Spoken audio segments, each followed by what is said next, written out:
బాగుంది డీటెయిల్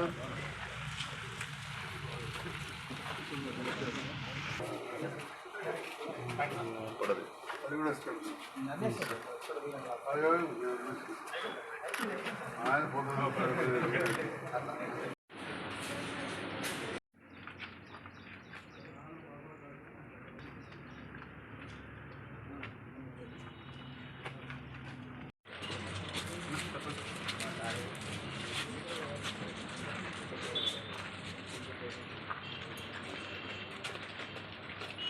అక్కడ వాళ్ళు లైన్లో నిలబడ్డది కూడా సార్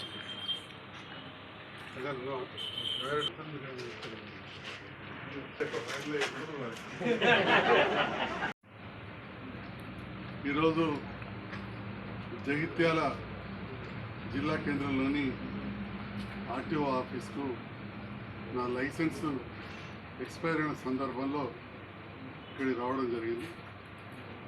ముఖ్యంగా నా లైసెన్స్ రెన్యువల్ చేయించమని చెప్పి నేను మా పిఏ గారికి మా డ్రైవర్ గారికి చెప్పడం, ఆ సందర్భంలో చూసేసరికి నా లైసెన్స్ రెన్యువల్ టైం అయిపోయింది. వాస్తవానికి నాకు డ్రైవర్స్ ఉన్నారు, ఎక్కువ నడపను నేను, కానీ డ్రైవింగ్ వస్తుంది కాబట్టి అప్పుడప్పుడు ఎమర్జెన్సీ టైంలో నేను నడుపుతాను. మరి ఎప్పుడో అప్పుడు నడిపే నాకే లైసెన్స్ లేకుంటే ఇది పద్ధతి కాదు అనే ఆలోచనతో లైసెన్స్ ఉండింది, ఎక్స్పైర్ టైం అయిపోయింది. గౌరవ డిటిఓ గారికి ఎంవిఐ గారికి చెప్పి ఇక్కడ స్లాట్ బుక్ చేసుకోవడం, ఇవాళ ఆర్టీఓ ఆఫీస్ తాటిపల్లికి రావడం జరిగింది. వచ్చే సందర్భంలో ఇక్కడ మా నాయకులు కూడా అందరూ ఉన్నారు. మరి ఇక్కడ వచ్చిన సందర్భంలో ఈ ప్రాంత వెహికల్స్ ఎవరైతే ముఖ్యంగా వాటి మీద జీవనాన్ని సాగిస్తారో పేదవాళ్ళు, ఆటోలు కావచ్చు, క్యారేజ్ వెహికల్స్ కావచ్చు, ట్రాన్స్పోర్ట్ వెహికల్స్ కావచ్చు, ట్యాక్సీ వాళ్ళు కావచ్చు, అప్పుడప్పుడు ఫైన్ అయ్యేసరికి కొద్దిగా ఇబ్బంది పడుతున్నారు అని చెప్పడం జరిగింది. ఆ సందర్భంలో గౌరవ డిటిఓ శ్రీనివాస్ గారు, రామారావు గారు, ప్రమీల మేడం, వెంకన్న గారు చాలా విషయాలు నా దృష్టికి తీసుకొచ్చారు. ఇప్పుడు అంతా కూడా కంప్యూటరైజేషన్ అయింది. అయిన సందర్భంలో ఏ వెహికల్కు ట్యాక్స్ కడతలేరు, ఫిట్నెస్ లేదు అనే విషయం ఆటోమేటిక్గా హెడ్ ఆఫీస్ వరకు కూడా వాళ్ళ నాలెడ్జ్లో ఉంటుంది.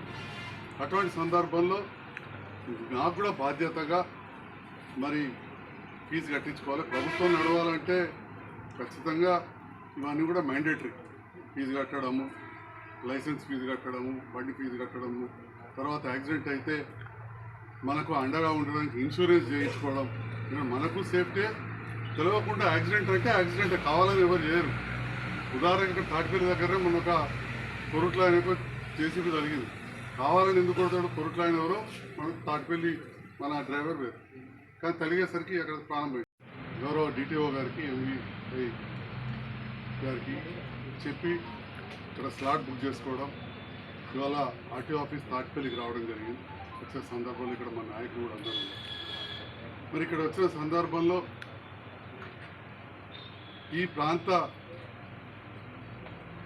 వెహికల్స్ ఎవరైతే ముఖ్యంగా వాటి మీద జీవనాన్ని సాగిస్తారో పేదవాళ్ళు, ఆటోలు కావచ్చు, క్యారేజ్ వెహికల్స్ కావచ్చు, ట్రాన్స్పోర్ట్ వెహికల్స్ కావచ్చు, ట్యాక్సీ వాళ్ళు కావచ్చు, అప్పుడప్పుడు ఫైన్ అయ్యేసరికి కొద్దిగా ఇబ్బంది పడుతున్నారు అని చెప్పడం జరిగింది. ఆ సందర్భంలో గౌరవ డిటిఓ శ్రీనివాస్ గారు, రామారావు గారు, ప్రమీల మేడం, వెంకన్న గారు చాలా విషయాలు నా దృష్టికి తీసుకొచ్చారు. ఇప్పుడు అంతా కూడా కంప్యూటరైజేషన్ అయింది. అయిన సందర్భంలో ఏ వెహికల్కు ట్యాక్స్ కడతలేరు, ఫిట్నెస్ లేదు అనే విషయం ఆటోమేటిక్గా హెడ్ ఆఫీస్ వరకు కూడా వాళ్ళ నాలెడ్జ్లో ఉంటుంది. అటువంటి సందర్భంలో నాకు కూడా బాధ్యతగా మరి ఫీజు కట్టించుకోవాలి. ప్రభుత్వం నడవాలంటే ఖచ్చితంగా ఇవన్నీ కూడా మ్యాండేటరీ. ఫీజు కట్టడము, లైసెన్స్ ఫీజు కట్టడము, బండి ఫీజు కట్టడము, తర్వాత యాక్సిడెంట్ అయితే మనకు అండగా ఉండడానికి ఇన్సూరెన్స్ చేయించుకోవడం, మనకు సేఫ్టీ. తెలియకుండా యాక్సిడెంట్ అంటే యాక్సిడెంట్ కావాలని ఎవరు చేయరు. ఉదాహరణకి తాటిపల్లి దగ్గర మన ఒక కొరుట్ల ఆయనకు జేసీబీ తగిలింది. కావాలని ఎందుకు కొడతాడు? కొరుట్ల ఆయన ఎవరో మనకు తాటిపల్లి మన డ్రైవర్ వేరు, కానీ తగిలేసరికి అక్కడ ప్రాణం పోయింది. మనకు పేమెంట్ చేస్తాం అంటే మనకే హెల్ప్ అయింది. రెండవది యువత నెగ్లెక్ట్ చేయకుండా లైసెన్స్ తీసుకోవాలి, దగ్గర కూడా ఉంచుకోవాలి జిరాక్స్ కార్. నాకు ఎప్పుడు కూడా కార్లే ఉండేది, అందుకే నేను చూసేసరికి నాది ఎక్స్పైర్ అయ్యి ఉంది, టైం అయిపోయింది అని చెప్పి రెన్యువల్ చేయించుకోవడానికి ఈరోజు వచ్చిన.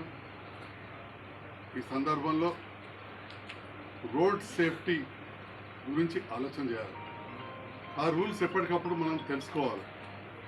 ఎక్కువ మంది యాక్సిడెంట్ అయి చనిపోతూ ఉన్నారు. మీరు ముఖ్యంగా తాటిపల్లి ప్రాంత వాసులు కావచ్చు, మా వెహికల్ ఇన్స్పెక్టర్స్కే తప్పకుండా తెలుస్తుంది. కానీ ఒక ప్రజాప్రతినిధిగా ఈ ప్రాంతంలో ఎక్కువ యాక్సిడెంట్ అయ్యే రోడ్ ఏదంటే మన ఈ ప్రాంతం అయితే, దాని గురించి చాలామందితో డిస్కస్ చేస్తే జాతీయ రహదారి మనకు డబ్బులు లేవు, అది కేంద్రంలో ఉన్నారు.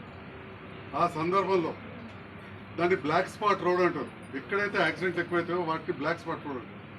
దాంట్లో అదును తెలుసుకొని వేరే ఎవ్వరు కలవకుండా director general national highways Krishnaprasad గారని ఒక పెద్ద అధికారి దగ్గర పోయిన హైదరాబాద్ పోయి ఇట్లా యాక్సిడెంట్లు అవుతున్నాయి, అది చేయాలంటే 18.5 కోట్లు మంజూరు అయితే ఇలా గాంధీనగర్ రోడ్ పెద్దగా కావడం, మధ్యలో డివైడర్ కూడా అయింది.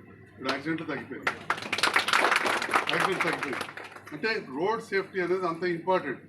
మరి మనం కూడా హెల్మెట్ ధరించడం ద్వారా కావచ్చు, మన సైడ్కు మనం ఉండడం ద్వారా కావచ్చు, ఎట్లా టర్న్ అయినప్పుడు మనం సిగ్నల్ వేసుకొని చేయి పెట్టి టర్న్ అయితే ఆటోమేటిక్గా కొద్దిగా చూసుకుని పోతే చాలా మటుకు యాక్సిడెంట్ తగ్గుతాయి.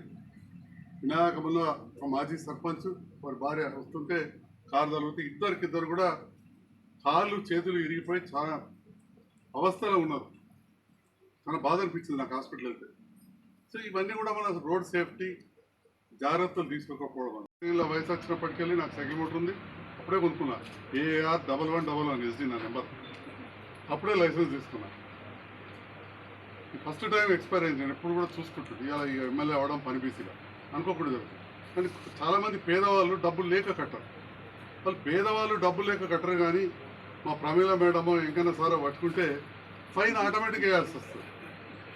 అది ప్రభుత్వ రూల్స్. అదేదో ఈ ప్రభుత్వం వచ్చినాక రేవంత్ రెడ్డి గారు పెట్టిందే కాదు, లేకపోతే కేసీఆర్ కానీ దేశవ్యాప్తంగా ఉంటాయి. ఎస్పెషల్లీ రోడ్ సేఫ్టీ రూల్స్ అనేవి నేషనల్ లెవెల్లో తీసుకుంటారు, అంతర్జాతీయ ప్రమాణాలతో ఉండాలనుకుంటాం. మన డ్రైవర్ వేరే దేశంలో పోయినా కూడా నడిపే విధంగా ఉండాలి. పనులు కూడా అట్లా మెయింటైన్ చేయాలి. సో మళ్ళొక్కసారి వాహనదారులకు, ముఖ్యంగా గ్రామీణులు కావచ్చు, పట్టణాల్లోని పేదవాళ్ళు కానీ ఉంటే వాటికి ఫిట్నెస్ కావచ్చు, లైసెన్స్ కావచ్చు, వాటి ఫీజు రెన్యువల్ కావచ్చు, ఎప్పటికప్పుడు చేసుకుంటే బాగుంటుంది. మనకు ట్యాక్స్ పడకుండా ఉండదు అని చెప్పి తెలియజేస్తున్నాను. సో ఇక్కడ అధికారుల పైన కూడా ఒత్తిడి ఉందని చెప్పి వాళ్ళు చెప్తా ఉన్నారు. ఎందుకంటే ఎక్కువ మంది కట్టకపోతే ఆటోమేటిక్గా కనబడుతుంది అక్కడ. పై అధికారులు ఇక్కడ అధికారులు ఒత్తిడి చేస్తారు. ఇప్పుడు మీరేం చేస్తారు? ప్రజాప్రతినిధులు మా దగ్గరికి వస్తారు. మా దగ్గరికి వచ్చినప్పుడు నేను చెప్తే ఆల్రెడీ కేసు రాసేసినాం సార్, నేనేం చేయాలంటే వాళ్ళకి ఎట్లా టార్గెట్ ఉంటుంది అని చేయాలి కాబట్టి దండం రాసేస్తారు మా ఫోన్ రాకముందు. లేకపోతే ఓసారి రాయకుండానే రాసేస్తారు సార్ అని చెప్తాం. మేము ఆడు ఉండం, అంత చేయకూడదు, తక్కువైందని చెప్పినాం. నేను మీడియా ద్వారా ఇక్కడ ఉన్న ప్రజాప్రతినిధులు అధికారులకు మనం సహకరిస్తే మనకే సేఫ్టీ ఉంటుంది, మనకే ఫైన్ పడదని చెప్పి కూడా జగిత్యాల ప్రాంత ప్రజలకు కోరుతాము.